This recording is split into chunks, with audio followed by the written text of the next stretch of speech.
નમસ્કાર મિત્રો, આજે છે 14 જૂન, વિશ્વ રક્તદાતા દિવસ.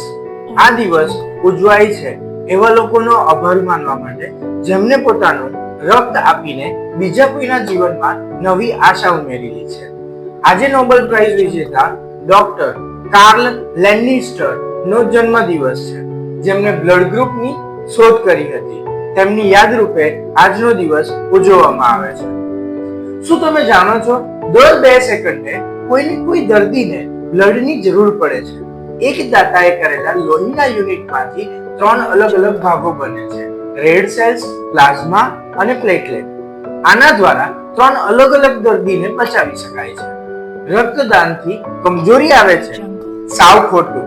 તંદુરસ્ત દાતાઓને કોઈ તકલીફ નથી થતી. ડાયાબિટીસ, બીપી વાળા વ્યક્તિ ડોનેટ ન કરી શકે? જો યોગ્ય નિયંત્રણમાં હોય તો મર્યાદિત રીતે ડોક્ટરની સલાહ મુજબ અવશ્ય કરી શકે છે. થેલેસેમિયા, કેન્સર, ટ્રોમા કે મોટી સર્જરીઓમાં લોહીની ખૂબ જ જરૂર પડે છે, જે દર્દીઓ માટે જીવનદાન બને છે.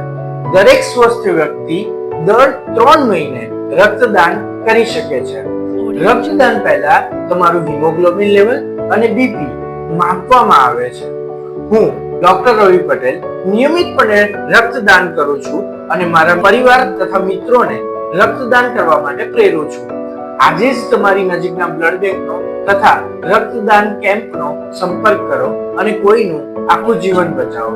રક્તદાન એ ખરેખર સુખદ અનુભવ છે. Thank you.